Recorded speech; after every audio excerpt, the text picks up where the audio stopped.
We got breaking news. President Trump speaking right now declares an immediate emergency in Washington, D.C. Keeping you informed and engaged, now more than ever. This is Sekulow. We want to hear from you.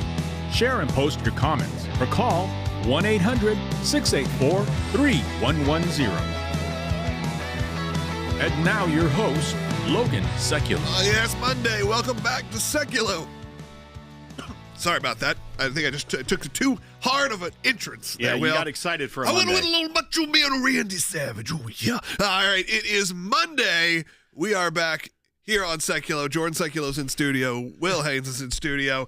President Trump just got finished speaking, deploying the National Guard to, quote-unquote, reestablish law. What that looks like is the fact that they have been experiencing a big homeless crisis in Washington, D.C., as the rest of the country has as well, by the way. I mean, any major city you've probably been in, you have seen it, but D.C. maybe more than ever. Atlanta's having these problems. Nashville's having these problems. Obviously, Southern California, big issues. And Northern California, we know all of the issues that are coming. And he's saying, look, we are going to clean this up, clean up the streets, give these people the help they need. And that, to me, I hope doesn't get lost in the shuffle here. Is we're not talking about just moving people out. Because I saw that a bit when I was in Hollywood last time, which you could tell they kind of cleaned up Hollywood Boulevard, but just sort of pushed them, to an area where it's like, well, just get them a mile out of the tourist areas and no one will ever know. It seems like this tactic they're going to do is to hopefully get them into housing, obviously, in those kind of situations, fed, and really start hopefully some kind of real work that can be done for these people. But it's also not just looking at the homelessness crisis there as well. It's also looking at the crime crisis that is there. That is, some stems from that, but also just because it is a major city and what we've seen in the past few years, especially, Jordan, we've seen the leadership of these cities, normally very Democrat-heavy leadership. They are not going after the criminals. They are deciding to, in some cases, become sanctuary cities. And what the president is doing here, as he says, this is our nation's capital. This is the seat of government. We can't have this reckless crime that's going forward, and even points to the statistics of how bad it's gotten in our nation's capital. And so he's doing what he has the power to do under the law, and that is use the federal government, use federal resources to try and clean this up. Yeah, I mean, you look at the murder rates. So Washington, D.C. is now one of the most dangerous places in the world, and it's one of the smaller capitals. I mean, so when you look at Washington, D.C.'s murder rate in 2024, they're 27.54, so almost 28 murders per 100,000 people. Compare that to a place like Bogota, Colombia. It's 15 per 100,000. Mexico City is 10. Islamabad, Pakistan, 9. Lima, Peru, 7. Paris, 1.6. London, 1.1. Washington, D.C., incredibly strict on laws, on gun laws. And 27 murders per 100,000 that's people. terrible. That's terrible. And look, so hopefully this sets a new precedent moving forward of what these cities can do. Because, look, you even had Bowser come in and say, look, I think this is within his means. That's right, and we can play that sound in the next segment, but she conceded in the media that, no, the president can do this. He can do this at any time. The delegate to the House of Representatives, Eleanor Holmes Norton, has already pushed back at this. Of course, yeah. And I also see this, Jordan, this is something we'll be able to get into as well. The Democrats are probably going to make this push now. Hey, D.C. needs to become the 51st state so that we can stop tyrants like President Trump from doing, cleaning up a city and making it safe for the residents and for our elected members of Congress and the Senate and everyone. Yeah, look, we only got 50 seconds left. I do want to tell you, in this segment, we have phone lines open for you right now. 4 lines are open, 1-800-684-3110. Go ahead and get on hold again. It's me, Will, and Jordan in for the rest of the show. But we're going to take you through this and a lot of other news that's happening right now. As we are still in our 35 years of victory drive, we encourage you, if you've been a longtime supporter, a longtime listener, viewer of Sekulow, if you love what we do in the courts, you love what we do in the media, this is a great time to give. So we are celebrating those 35 years of victory, and we're looking forward to 35 more years, if not more, hopefully more. But we can't do it without you. Just go to ACLJ.org, and all donations made right now through this drive are doubled. You can become an ACLJ champion as well. That's someone that gives on a monthly basis, and your first donation will be doubled. So again, go to ACLJ.org. We'll be right back with your phone calls and more on this topic.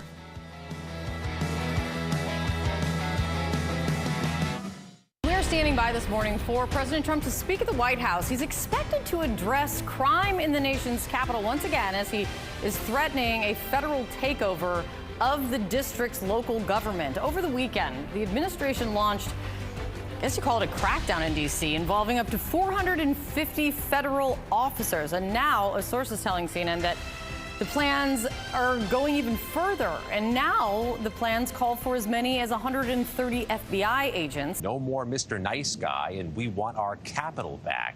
But because Washington, D.C. is not a state, the federal government can exert some control over the operations of D.C. This will go further. We're starting very strongly with D.C., and we're going to clean it up real quick, very quickly, as they say.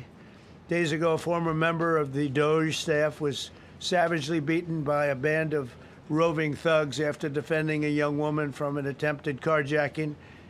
He was left dripping in blood. He thought he was dead with a broken nose and concussion. Can't believe that he's alive. He can't believe it. In June, a 21-year-old congressional intern was tragically killed after being hit by a stray bullet in a drive-by shooting. New steps to address crime and homelessness in Washington, D.C. The president posting on social media that his plan will end the crime, murder, and death in our nation's capital, adding the city only gets dirtier and less attractive. This is Liberation Day in D.C., and we're going to take our capital back. We're taking it back. Under the authorities vested in me as the President of the United States, I'm officially invoking Section 740 of the District of Columbia Home Rule Act. You know what that is? And placing the D.C. Metropolitan Police Department under direct federal control, and you'll be meeting the people that will be directly involved with that.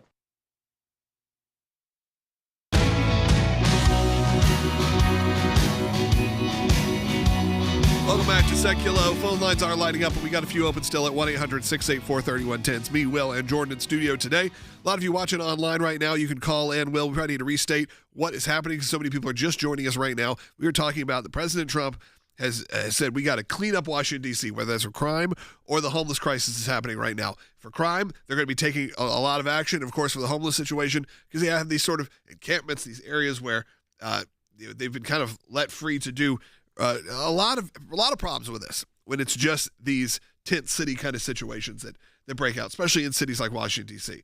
So what our hope is that for the homeless crisis, this is something that we're actually going to start working on taking care of. This is something that I'm very passionate about, and I feel like it gets kind of overlooked, is taking care of these people who clearly need our help, whether that is mentally, whether that is physically, whether that's to be fed, and hopefully build a roadmap to recovery for a lot of these individuals. That being said, there's also crime that's incredibly on the rise, and somewhat those can go hand in hand. So what happens now? Now we have to see a complete turnaround from starting in Washington, D.C., which is under the president's control, and move, hopefully, all the way through the country that needs this right now. That's right, Logan. And as you mentioned, there is kind of two issues to this here, but a lot of the crime is also happening from younger individuals, teenage gangs that are running through the city. You're seeing congressional staffers murdered. You're seeing the former DOJ employee beaten up trying to stop a carjacking.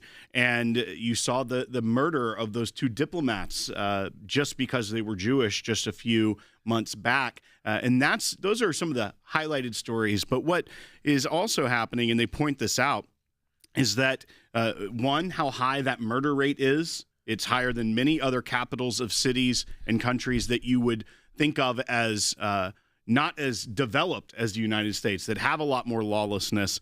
But then you also look at the homicide rate we talked about, but it also experiences the nation's highest vehicle theft rate, and it is over 3 times the national average. You're 3 times more likely than the national average to get a vehicle stolen in D.C. There's also other crime is more than 20% up over the rest of the nation. So what the president's doing now is he's invoking Section 740 of the D.C. Home Rule Act, which set up the D.C. Code, and that allows the president of the United States, when he determines that special conditions for an emergency nature exist, which require the use of the Metropolitan Police Force for federal purposes, he may direct the mayor to provide him and the mayor shall provide such services for the Metropolitan Police Force as the president may deem necessary and appropriate.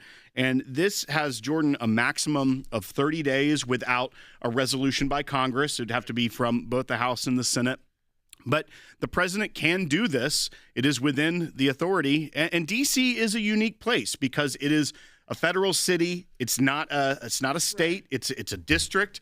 And a lot of these rules actually only came into being in the 70s. Like, this wasn't the entire history before that. It was mostly controlled by the federal government. Yeah, and I want to point out to people, if you're in a big city, I mean, even small towns, you've got police and sheriffs. You've got these kind of dual police forces, and you've got highway patrol, things like that. In D.C., I mean, different buildings of the federal government have their own police force. There's a Supreme Court police, so different branches of government have their own police force. There's the Capitol Hill Police for the congressional police.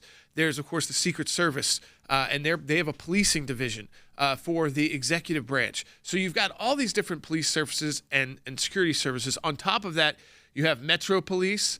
You have police and then different areas of the city. And unfortunately, in Washington, D.C., there's at least two D.C.s. There's the D.C. that you see when you go on your trip. And you have to remember, this is a giant city, and you're seeing about 3% of it when you go on your school trip. And the rest of the city is been rough historically. And so these murder rates, I think they speak for themselves. The fact that it's double the amount of places like in places like Bogota, Colombia, have half the murder rate of Washington, D.C. It's unacceptable in the United States of America. It's why I don't think there is much pushback from D.C. leaders, because they've probably used all the resources they can. The federal government has a lot more resources, and we don't want the world coming to Washington, D.C., and everyone is living in tents.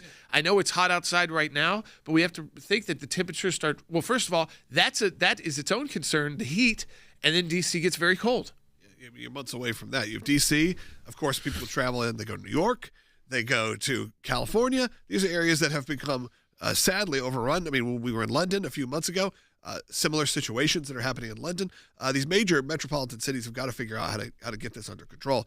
Austin, Texas, I know, has been a huge hotbed for this right now. And again, it's a shame. It's something that America should be shameful feeling. Anytime a city's kind of on the rise, like in Austin, they get to a point, and then that element comes in as well, and then you have to realize, you know what, we're not just this perfect little happy town anymore. We're a real city. Yeah. We've got to deal with these problems. D.C. has a unique ability to deal with it because of the federal angle. Right. And D.C., like you said, when you travel to D.C., and now the problem is these are now encroaching on those tourist areas. You're now seeing it. Same thing would happen in L.A., which was you could no longer go to Hollywood Boulevard, which was already like going to Times Square, a little sketchy. But it went from sketchy to, is this going to be something that gets very dangerous very quickly for my family? And then you saw them just kind of push them out of the tourist areas, but still, then everywhere else is having these issues. It's where you have a Newsom, and you have these people who really need to figure out how to take care of their own. I want to take a call. I'm going to let you speak. Alana in Washington on line 1. I just want to hear your story. Alana, go ahead. Well, I work, and I'm not doing drugs. I'm a pretty responsible person, but I ended up homeless. I'm living in my van, and I do go to work every day. But my situation is that I don't make enough money to have 3 times the rent, so I can't get into an apartment. I've tried to get housing. The Section 8 closed, but I applied for a waiting list for low income. But because I have money in the bank, because I haven't been spending it on rent, I can't get an apartment for them either. So I make too much money on one end and not enough on the other. Yeah. And I'm seeing that in a lot of people's situations where they've been divorced, or they've had medical expenses that have pushed them out of their home, and they can't get back in anywhere. Yeah, Alana, just because we're just going to put you down, you'll be able to hear us, but just because some of the sound issues we were having there. I think, look, not just the homeless crisis happening right now, but the ability to find housing is a whole nother issue. That is a very different issue than what we're talking about in Washington, D.C. Yes, housing in general, it's that story that Alana's talking about where you fall in the cracks between you make too much for this program and not enough, but you're not enough to qualify to get, but not enough to actually live. Right, and we talk about this in these cities that are developing very quickly, is that how quickly they go from being an affordable city to live in to Here. a city. We live in one right now in I live Nashville. one here where I moved here 20 years ago, and really up until 5 years ago. It was a great place to come start your career. So many people would move and flock here because I'd say, look at the housing difference. Look at the pricing. Now it's unbelievable. Right. You can't move. In a decade. Yep. In a decade. Under a decade, I mean, listen, I'll say that the first house that we bought here, we wouldn't be able to buy today. Yeah, same. I mean, Well, I may be able to buy that one. I sold that one to Will. That's fair. But but I wouldn't pay what I was sold also, for. right, it would have been shocking. Yeah. To the caller's point as well, this is actually something that Republican members of the Senate have been talking about. Actually, Mike Lee actually got a lot of pushback from the right, from conservatives, trying to find ways to open up land to address these housing crisis claims. That was a part of that federal land sale that was pushed back and actually removed from the big, beautiful bill. So I know that is a priority, and maybe that wasn't the right way to go about it, but there is a priority for people to see housing made more affordable. But you even saw over the weekend the whole controversy that rose from the Democrat mayoral candidate, Mandami, was asked in a debate about his living situation, and he lives in Astoria in a rent-controlled apartment while he and his wife make over $200,000 a year. And he's only paying $2,300 a month. And people were outraged from his own camp saying, you're holding up an apartment for someone that should be able to get that affordable housing, that rent-controlled apartment, but they're still living in it, even though they make well above what they should be able to live somewhere else. So even people like the Democrat socialist candidate for mayor in New York aren't addressing the heart of the problem. And that goes right to what our caller was talking about, is that there is even not just a homeless crisis, but a housing crisis for people to be able to live. Yeah, I think that's a huge problem, and I'm glad you called in. And if you have questions or comments, look, we're not economic advisors here, but we at least can tell you our thoughts and our feelings.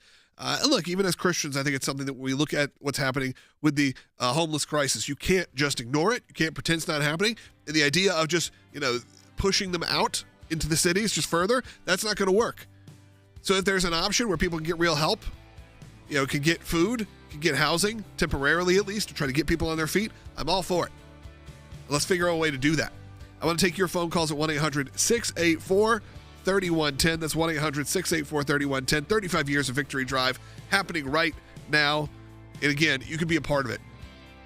None of this happens. The show doesn't happen. The lawsuits don't happen. Nothing happens without you, the individual donor. That is how this organization is run. So I encourage you, during these very special months where donations are doubled, where another ACLJ member and champions are ready to match, ready to unlock a pledge, to do it today and do it right now. That's again at aclj.org, or scan that QR code. It's on your screen. We'll be right back with more on Sekulow. A street preacher in Chicago that was unlawfully arrested, detained, and our lawyer, our legal team, was able to go into court. We had him on here live saying, we brought in, we showed their evidence. It didn't even make it to trial. They threw it out and said, he's free to go. Now, it's only been about a week and a half maybe since that. But we have an update because clearly some police forces have not been informed. They don't know enough about this. Even when we make sure they know, other things happen. And there's another street preacher, or two street preachers in Chicago, same spot, same situation. That's what the First Amendment protects. Whether it's religious speech, whether it's political speech, you have the right to be there and you have the right to speak. So again, it was a great win when we, got Mr. Rayo off because he was preaching.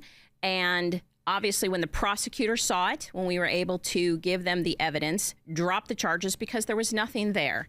But it's unfortunate that these police officers in Chicago continue their pattern and practice to target anyone preaching the gospel on the streets. They will arrest. And now with these two new clients, they arrested them and they actually were in jail for 6 hours. Yeah, for most of a day. That's right. So we now are defending two new clients. We will defend them in these cases, but we are also bringing a case against Chicago because they cannot continue this pattern and practice of discriminating and going against our clients' constitutional rights. And it does seem to be a pattern in practice. I think we actually had another attorney reach out to us and say he's had clients that have been arrested for the same thing. So clearly there are Chicago policemen that are enforcing a law wrongfully, and they need to be educated, and this needs to stop.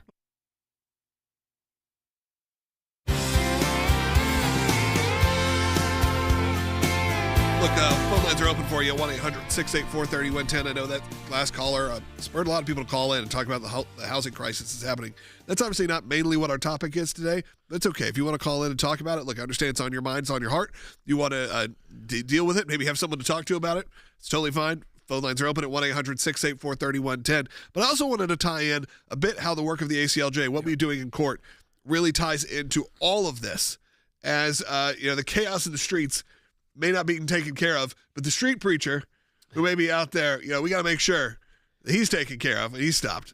Yeah, we had to file a federal civil rights lawsuit against the city of Chicago. That was earlier this year. 3 young Christian men preaching in a park. And so this is what the police were focusing on in Chicago, and a city that kind of becomes the city that is like number one on the list of dangerous places or places where crime has gotten out of control. Yeah. Yes, there, Memphis. The numbers might go up and down, but we know that Chicago has an issue, and certain areas of Chicago have an issue. And what we wanted to point out is, while we're fighting these battles, the police are obviously saying we're prioritizing that. We're going to prioritize 3 peaceful street preachers. And we're gonna focus on them instead of the violent criminals who are actually terrorizing the streets. Maybe some people don't like to hear the message of the street preacher. You know what? It's not a bullet. No one is being killed. No one's losing their life. No one is losing their mom or their dad or their children because of those street preachers. That's, again, refocusing the resources. But we're having to fight these in court. This is not over.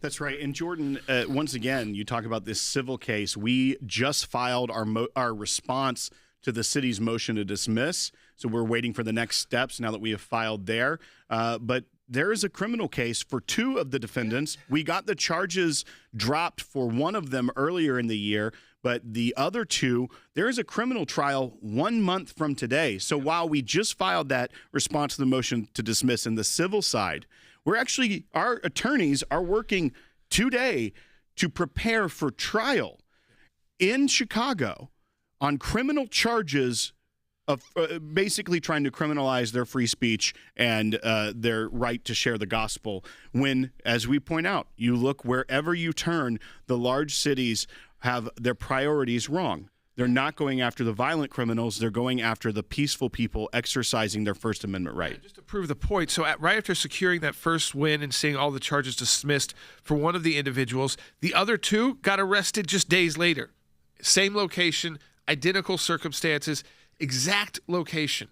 So to say that that's not a pattern by the police force, or at least that department is not putting that as a priority, instead of really focusing in on the bad actors, the violent criminals, the drug dealers, the people that are causing actual crime, instead of those who are speaking the message of the gospel, which is what we're used to seeing in public areas in cities and towns across the country. That's the First Amendment.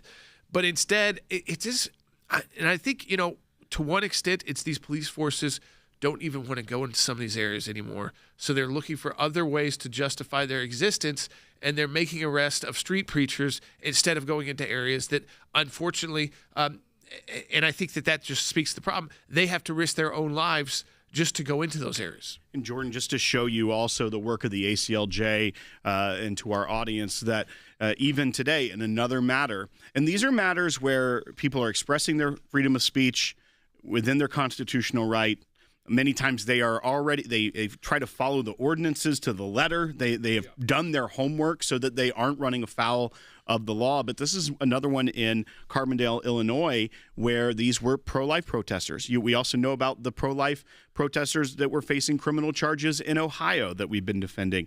But this is one where it was a group of people that were expressing with signs their opposition to an abortion clinic. And like all of these, the police get called, and then the city continues to try to move forward on some sort of charges or things. This one didn't get to that point because of our lawyers' interventions. But now we have a suit against the city, and there's an evidentiary hearing today on a preliminary injunction to try and stop them from enforcing against pro-life speech. So I just wanted to put out there as well, our attorneys today have a preliminary injunction, evidentiary hearing today in court. So we are fighting, while the president is fighting against the way that these cities are being run and trying to get law and order back as the focus, we are also making sure we defend these clients with no cost to the client because of the support of our ACLJ members and champions. But we have to also do this work so that we can put it into it where their focus is redirected back to what their jobs are. Yeah. And I think that's part of what our job is going to be at the ACLJ, is making sure it's not the actual officers in uniform. They are carrying out directives from their leadership. And so what we have to make sure is that the leadership knows, by filing these lawsuits, you need to refocus on your actual job. Your actual job is to keep people safe. But from time to time again, since the founding of the ACLJ, Logan, we've seen that local police officers love to go against the peaceful protester, or in this case, just the sidewalk preacher. And I would just imagine in this day and age, when I drive down the road, if I see someone who's got the sign out and is making their message known, in most places, there's 8 other things the police should be looking at in that area than that person. Yeah, this is the kind of easy pickings, if you will, because they can just do it. They know they're not going to get that much pushback, at least in the moment. But, of course, that is why we are here, to make sure that does become a bit more uncomfortable to take on these. You can't hit a quota if you are just trying to arrest the street preachers in your area, but not actually take care of the people that are on your streets or take care of the issues of crime that are happening. No, you're going to go after the ones who are legally doing what you're allowed to do on a public sidewalk, but you know that it's going to cause a ruckus. It is something that we always have been standing up for here at the ACLJ. It's nothing new, but it's a continual battle. It's a continual battle also to make sure we're educating our law enforcement, to make sure they understand also what they can do and what they can't do, who they can arrest, who they should arrest and cannot arrest. Because sometimes it is not on them. Sometimes it's on their superior who tells them, hey, we think if you see a street preacher out there, they're not allowed to do that. If they have a bullhorn or if they have some kind of amplification system, there are rules, so make sure to shut this down. And the ACLJ team is always ready to take action, and if it's within the rules, obviously, we are going to make sure that they are supported. And again, none of that happens without you. None of that happens without your support. And though we are pushing right now, and you may be hearing me push a lot about this 35 years of victory, some point later this week, you're even going to hear from some of the people who had those victories occur to them, some of them in that 35 years, some of them back at the very beginning, and hear how it impacts their life now and how it even impacts the American people now. So I encourage you, one of the things we like to talk about here also is people who become ACLJ champions. Those are people that are champions. That means they give on essentially a membership basis. They give every month reoccurring. It just automatically charges you. Obviously, you can cancel at any time. And we don't have set a standard of what an ACLJ champion is. I think the minimum gift is $5 a month, and that's just because of processing fees and all of that. Beyond that, a champion is a champion. If you give that $5, by the way, it becomes $10. If you give $1,000 this month, it becomes $2,000.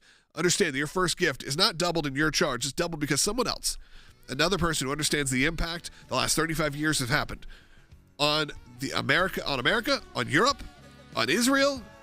Look, that's a whole other situation that was unfolding over the weekend. We can get into that as well. Phone lines are open for you, though, at 1-800-684-3110. As we head into the second half hour of the show, if you don't get us on your local station, easiest thing to do is just go to aclj.org or download the ACLJ app. There you'll be able to find all the broadcasts, whether we're live, whether you're listening to this later on. And, of course, you can always find us live noon to 1 p.m. Eastern Time on the Salem News Channel, on YouTube, on Rumble, and again at aclj.org. Archive later on wherever you get your podcasts. And with that, second half hour is coming right up, and I want to hear from you at 1-800-684-3110. We'll be right back. Less than a minute break.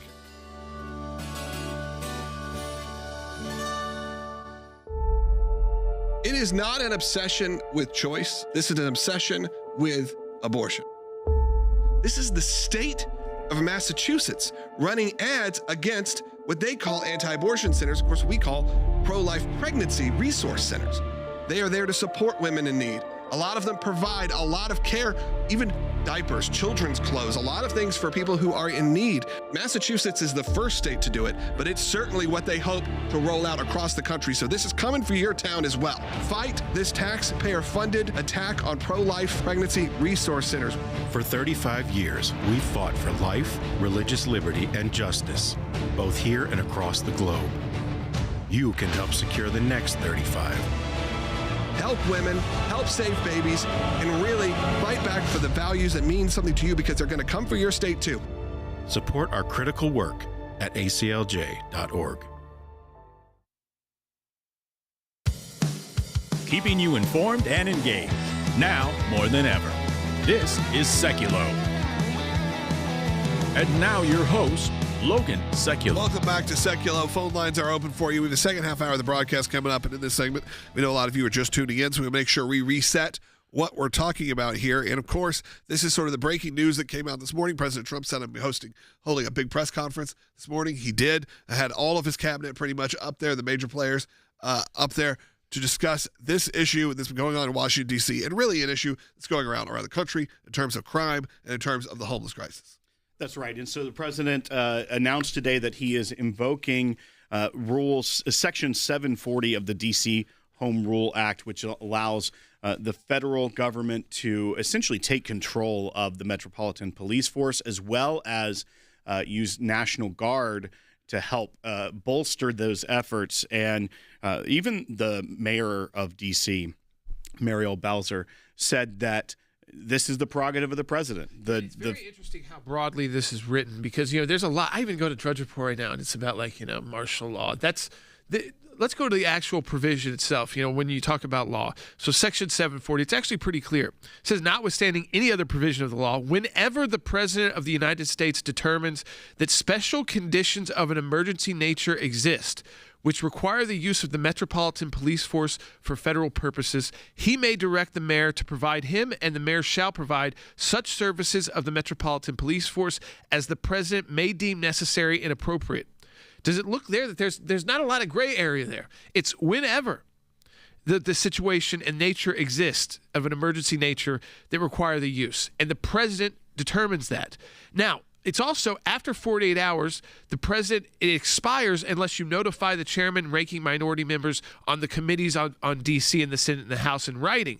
But it doesn't actually, then once you do that, Congress has to terminate it, or some kind of act of law terminates it. It can go ongoing. So, this is not some short-term necessary solution. This is a power the president has. This is our capital city, and it could also be used as an example. And I think that's what the president is hoping for. Is look what we can do in a city if we focus on the bad actors and actually use the police force in the right way, take the politics out of it. A lot of these cities, people that are committing violent crimes are getting out the same day. They're being booked and released the same day because there is nowhere to keep them. Well, and to that point as well, even during that press conference, President Trump was saying, with discussions, there were people saying, we need more police in D.C. to be able to do this. And he's like, well, how many police do you have? And they said over 3,000. And he said, you don't need more police. You have an army. Especially when you take that within all the Capitol Hill police, the Supreme Court police, all the park police. When you're talking about just Metro Police, he's saying you have over 3,000. You're just not doing it right.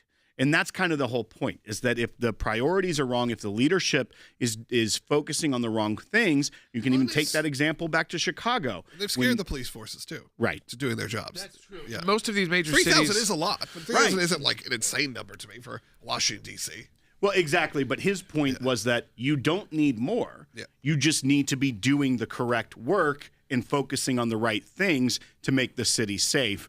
And for too long in these very liberal cities in this country, they are focusing on the wrong things, the wrong priorities. They're focusing on street preachers in Chicago instead of the violent crime. We're talking about, the street robberies and things like that. We're talking about murder rates that double major cities around the world. Cities that have much larger populations to police, and that you would think would be more dangerous. You'd think Mexico City would be more dangerous of a city than Washington, D.C., just based off size, population, and the fact of what they've dealt with drug cartels. You heard about, it's half the murder rate.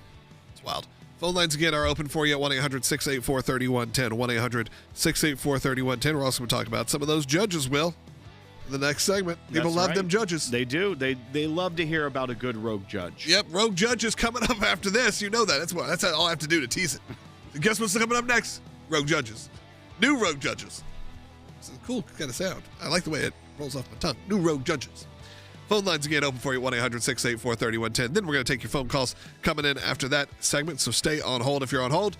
But get in line. We got 4 lines open for you right now, or 3 lines open right now. Give us a call. The DOJ, the Department of Justice, sources are saying, is a grand jury investigation into Letitia James, which obviously ties into the whole Trump allegations that came out over the last few years. These are names, like I said, I wish that we could forget, but somehow we can't. Now, of course, Trump, people that are against this administration are saying, look, this is using, including the lawyers of Letitia James, saying essentially this is playing not only politics, but this is playing personal with politics. Even to the Russia probe, where they were trying to weaponize the government and law enforcement against the president-elect and then president of the United States. So the catch-22, though, is do you let all those wrongs slide and just be like, we're not going to go after it, we won, we move on? Or do you hold people accountable for misusing the system? But when you do that, that gives the opportunity for the left to cry foul and say, look, he's weaponizing, he's going after people that went after him. So it puts you in this odd situation when in reality, what they did was wrong. They used the law enforcement agencies, the intelligence agencies, elected state officials, went after President Trump because he was President Trump. And they tried to find anything they could to go after him. So Letitia James was a part of this. Alvin Bragg out of Manhattan was a part of this. All of these people, you go down to Fani Willis in Georgia, they all tried to find their own way to get him.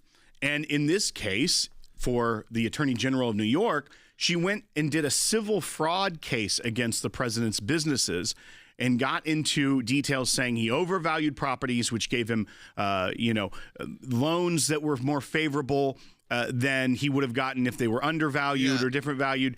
And the banks didn't complain.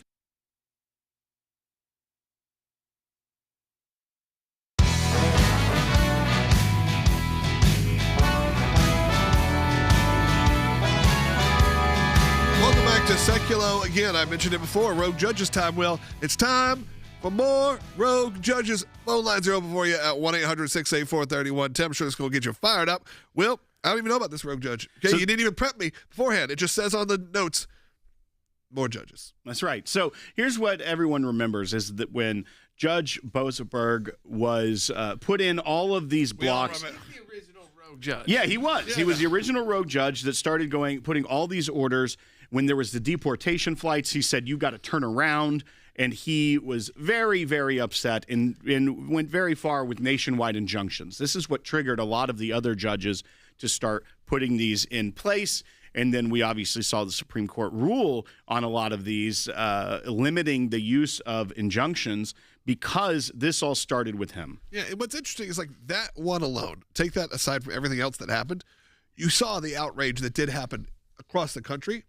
Whether you liked it or did not like the deportation flights, it was definitely a controversial move. Sure. The problem is that little precedent of, hey, we think the American people do not agree with this, and this should not be legal, then was taken to almost every single other issue that President Trump was trying to bring up. That's right. So the original rogue judge, as Jordan called him, was then went down a path of trying to find criminal contempt of members of the Trump administration for violating orders of his. Remember, he ordered a flight turnaround once it was out of U.S. airspace, and they did not. They continued the flight, and it landed in every time you in say El turn Salvador. Around, I feel like you want me to respond with turn around. I know, it's like every time, but I'm stopping myself. So the appeals court put an administrative stay in back after he found probable cause to continue this inquiry to find criminal contempt of members of the administration.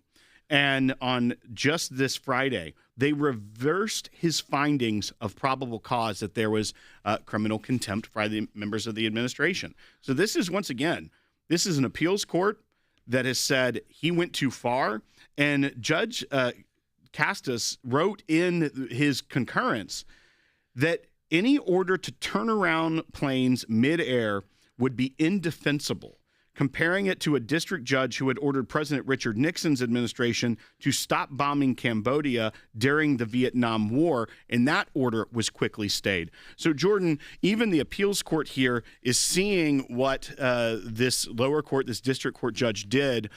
Even after all of the issues with the injunctions, this was on a criminal contempt inquiry that he was proceeding with, has overturned that probable cause finding that he found. Reining in some of these this out of control district court judges trying to turn planes around in international airspace, trying to tell the executive how to carry out their functions when it comes to immigration law, which is something that really falls between Congress and the executive branch. The executive branch executing the laws of the country. There's a lot of immigration laws that exist that make it, again, it's really up to the executive. And the idea here, and they have to go back to Vietnam-era precedent. So what was interesting to note about that is that there's always been some issue with district court judges trying to get involved in affairs that they have no business being in, like how to conduct wars, whether you agreed with the warfare or not, whether you agreed with the president's decision or not the job of the district court judge. In this matter, I think the problem is in the legal process, how long this takes. It takes a very long time for this judge to finally be told by the Court of Appeals, you know what, you're wrong here. You're not going to hold these attorneys in contempt. You're not going to have planes turned around midair as a district court judge. You don't have that kind of enforcement ability. That's right. And I think that is important, though, even though it takes time. We did see the vindication from the Supreme Court on the injunctions issue. But even having this is the D.C. Circuit, the Court of Appeals. That's a big deal that it can still happen there, that even at the appellate level, not having to go all the way to the Supreme Court. Now, obviously, there's other options. They can try to get an en banc hearing on this or some other. We'll see if that proceeds. But it's a big sign to me that even the Court of Appeals for the District of Columbia was able to come together and say, you know what, he went too far. The order would not have been appropriate, and therefore the probable cause for criminal contempt, we're not even going to let you go there at this time. I think it's a really good sign that the appeals court level in this country is going to be doing a lot of that work as well to rein in these judges that are acting inappropriately. Yes, exactly right. And you know what? I think this is, again, it's a big win, and it's something that we have to focus on, but that unfortunately this administration has had to focus on. It's not over yet. With these judges who are out of control, we see it happening all the time, almost every day, because President Trump acts fast. He's not, this is not going to be an administration that takes months and months and months to develop a policy. They've already been in office once before. They know what they want to get done. And so the judges are the last place for the left to go to try and prevent these policies from going into force. And when you actually see the American people's position on this, they're not against the Trump administration securing the border. No one was against that. Now that the border's secure, people like that. Now you're able to then focus on what's going on inside our own communities instead of the 6,000 people that we're crossing on a daily basis under the Biden administration. Now that that's done, you can see what's actually happening in your city. Well, Jordan, as well as you look at some of the reining in and how some of these judges, though, we know they're going to continue to try to find ways, try to get clever. We look at that issue out of Massachusetts with the defunding of Planned Parenthood, which Planned Parenthood is hoping they can draw that legal battle out as long as possible, because we know under the big, beautiful bill, it was only 1 year of defunding at this time.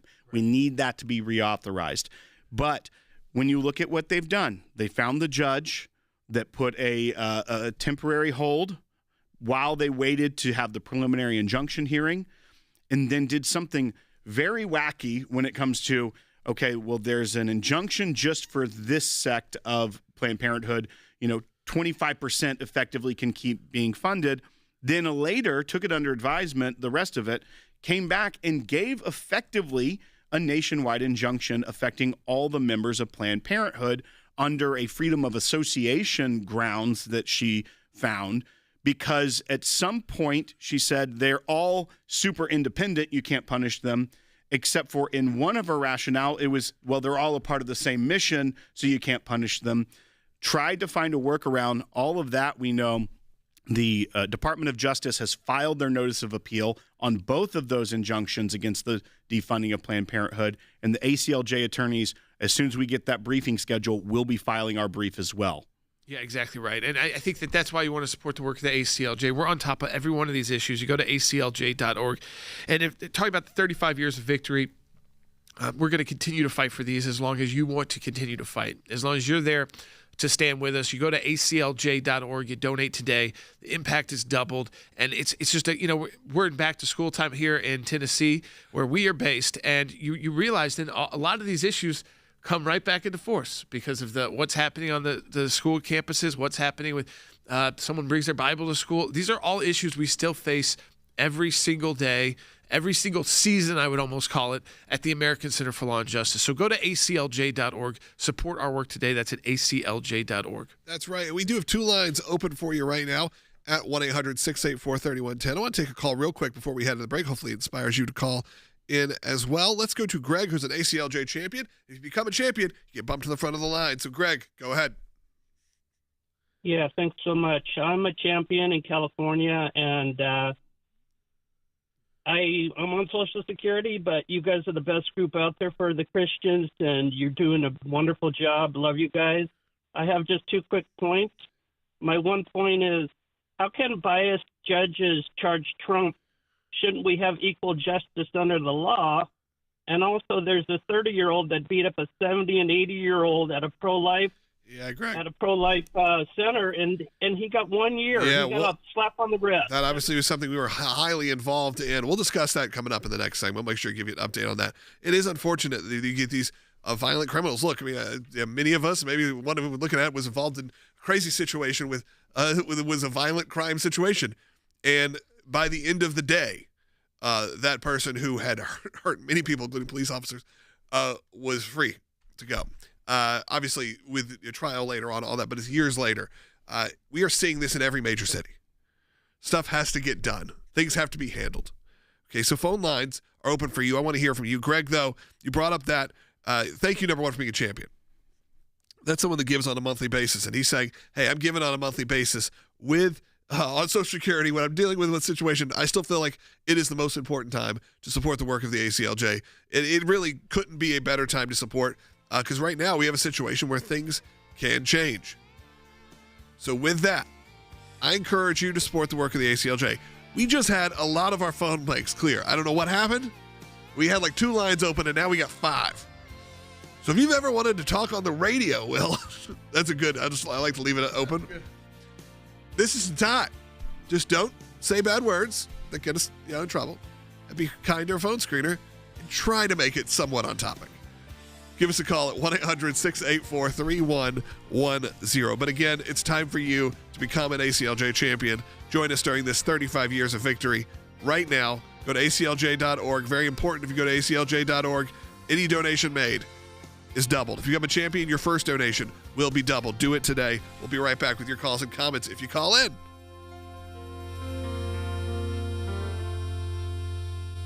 We're standing by this morning for President Trump to speak at the White House. He's expected to address crime in the nation's capital once again as he is threatening a federal takeover of the district's local government. Over the weekend, the administration launched, I guess you call it a crackdown in D.C., involving up to 450 federal officers. And now a source is telling CNN that the plans are going even further. And now the plans call for as many as 130 FBI agents. No more Mr. Nice Guy, and we want our capital back.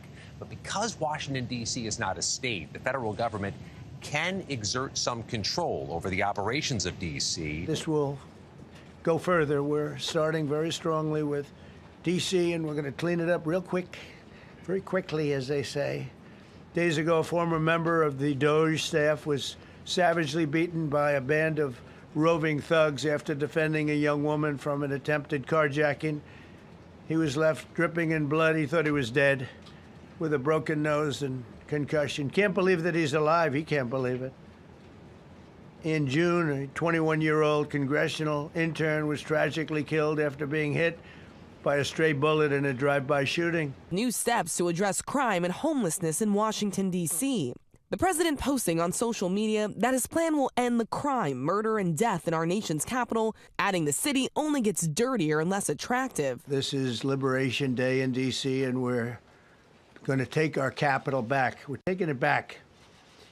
Under the authorities vested in me as the President of the United States, I'm officially invoking Section 740 of the District of Columbia Home Rule Act. You know what that is? And placing the D.C. Metropolitan Police Department under direct federal control, and you'll be meeting the people that will be directly involved with that.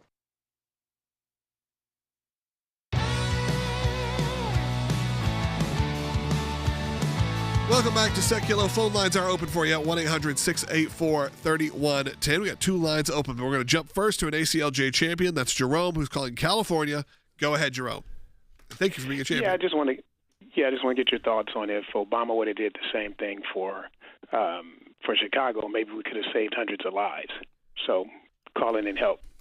Well, with all the murders going on. Well, right. I mean, that is one of the big issues with Chicago. The difference there is that the president doesn't have as much authority to go to a Chicago, and that is one of the reasons why doing this action here in D.C., one, because it's necessary when you look at the statistics, but Jordan, also because the president has the unique authority over D.C. that he can do this, and pretty broadly, as we explained earlier, and that, one, hopefully that is a kind of a sign to these other cities. Look, when you do the right thing, when you take control and actually enforce the law and get things under control, that great things can happen for your city. Yeah, that's right. I mean, listen, you can change a city very quickly when you get when the city gets behind the police, and the violent crime has to come down first. And once the violent crime comes down, then you get to really focus in on different areas of crime. It also opens up parts of the city that weren't necessarily open up before, so that there's more housing, so that there are places people will live, places people will go, start a business, where they're not afraid that if I start a business here, it's going to be burned down, and no one's going to be here to protect it from being burned down. And so, yes, D.C. could be an example for the rest of the country, and that's what I hope we see here. Yes, absolutely. Let's continue on and take some more phone calls, because phone lines are jammed. You heard me. I appreciate that. Let's go to James. Been on hold for a little while. Actually called last week as well, but he's on YouTube. James, go ahead. Yeah, when you guys are talking about our cities, they should tear down all the housing projects and put them all in little single-family housing all over the United States. Well, I mean, James, I think that that's a nice theory that they'd be able to do that. Some of it is capacity, obviously being able to build, multi-unit facilities and all of that. I don't want to go into it and act like I know all the details of that, but we've seen some of that in some of these towns that have built these sort of pathways to livability. Well, even in the city here that we live in, Nashville, they've had these programs for decades. Where they did something very similar, James. They did take, not that all of the traditional, what you think of housing projects with kind of apartment style, they actually built up what are colorful, very aesthetically pleasing single-family homes that have a little bit more rigid guidelines of how you can get in there as far as work requirements and drug testing and things of that nature. And they have been relatively successful in our community. So to James's point, that a lot of times it does take thinking outside the box to help people that are in need to get in a better situation instead of move forward with their lives. All right, continuing on. John's calling now on line 1. Indiana. John, you're on the air. Is that me? That's you. Wonderful. Hey, you guys are doing some great work. Got a quick question. So with all these nonsense lawsuits and the Russian hoax and all this stuff has been proven false, is President Trump going to get any of this money reimbursed that's cost him or the American taxpayers? Are we going to see any of that money back? I know it went somewhere. I don't know who would pay us back, whether it's the DNC, the Obamas, the Clintons, the Bidens, the Harrises, or even the liberal left media. I mean, that money went somewhere. I feel like that needs to be paid back. Well, John, and I'll get Jordan to weigh in on this as well. But, I mean, one of the things is that it was the federal government spending the money, and now it'd be the federal government trying to figure out how to recoup from themselves back to be a little bit of tricky accounting. And you also know once the federal government spends money, it's gone. I don't know that there's necessarily any damages that could be claimed or sought here from either the Trump campaign, obviously not the taxpayer at that point as well. But what are your thoughts on at least getting some sort of accountability in that way, Jordan? Listen, if you saw how much of this was being spent in Washington, D.C., even with the big, beautiful bill and these other programs, it's a drop in the bucket. I'm not saying that those drops don't matter, because eventually you could fill the bucket up. But I think what we have to do is move forward and say, this is what we're not going to. I mean, there's nowhere to get that money back from. That money is you know where you'd have to recoup that from? Taxpayers. Right. Now, there are ways to recoup. Obviously, the IRS can recoup funds from bad actors, from criminals. You can have seizures and those kind of things from the bad actors that we've been talking about today. But in reality, it's like what we talked about. It's focusing on the street preacher instead of the criminal element, and treating the street preacher like the criminal element, like treating the president as if they are a Russian agent trying to take orders from Moscow. This is all the same, and it does add up to waste. Unfortunately, in this situation, we're talking about human lives as well, actual human lives being lost because of the wrong focus and the resources being misused. All right, let's keep going. Let's go to Michael in New Jersey. He's got a different point of view. That's okay. It's all right if you call in with a different point of view. Michael, go ahead. Hi, I think this is a potential mistake. Okay. I agree with cleaning up the criminals, getting the criminals out of there, cleaning up some of the encampments. But the homeless crisis has been at least 10 years minimum. Both parties are aware of it.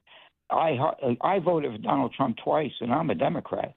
But I don't like some of the things that's happening here. For the grace of God, I'm 73 years old, and I can tell you, for the grace of God, I could be in the street right now, and I worked all my life. But for 3 life-changing events that took place, I was, for the first time in my life, was at risk of being homeless in 2021. They cut half the budget to HUD. They're talking about 2-year limits. Who's going to be subject to it there? I mean, I think this is a mistake. President Trump is virtually saying nothing about the homeless crisis. The last administration did next to nothing. We've got a crisis here, and you don't hear it talked about even on the mass media. For some reason, it's being carefully avoided. Yeah, I mean, Michael, I'm not cutting you off. We're actually just running out of time. Michael, I don't necessarily disagree with you in the fact that we were talking about this is if you actually read some of the things that were put out, especially last night leading into this and this morning, there was a lot more about the homeless crisis in the papers, in the documents, than what President Trump spoke about. And maybe you're right. Maybe it's that the media wants to ignore it, and therefore they feel like they can't put it on the forefront because people don't want to hear it. They don't want to hear about the fact that when you drive your kids downtown, you have to explain to them this situation at hand. That's new for us. I mean, that's new. My oldest daughter asks about it all the time now. She's 9, so she now asks people who don't have houses, people who don't have homes. Yeah, you have compassionate children. They're going to ask. And I think they see the abundance in the rest of the country, right? They see they see what's online, they see what's on the TV, and they kind of wonder why is this it looks like a small problem when you're driving through your city or town, and it actually could be. But the problem is that when you let the federal bureaucracy in charge of it, it becomes so expensive to try and fix it just for 10 people. It's like you could have bought each of those people how many houses just to get them into into maybe even just a shelter. Right, because Michael, of the bureaucratic cost. I appreciate you calling in. Like I think we're saying the same thing, but maybe just through a different structure. But really, I think we all agree that there's a homeless crisis that needs to be taken care of across this country. It needs to be taken care of with compassion. And with real results that can get done. All right, that's going to do it for today's show. Thank you all for joining us. You can join us tomorrow. Of course, you can join us live each and every day, 12 to 1 p.m. Eastern on ACLJ.org, on YouTube, on Rumble, wherever you get your content. We are there later on archived. But I want to encourage you also, if you're new to the show, subscribe to the YouTube channel if you're watching on YouTube. We know a lot of you, about 50% of you that watch each day on YouTube haven't done that yet. And that's over 500,000 of you that have done it. So let's get up to 1 million. Come on, you can be a part of that. Our journey to 1 million subscribers. That's on YouTube. Again, go to ACLJ.org, support the work. Give if you can. 35 years of victory. Let's keep it going, folks. Talk to you tomorrow.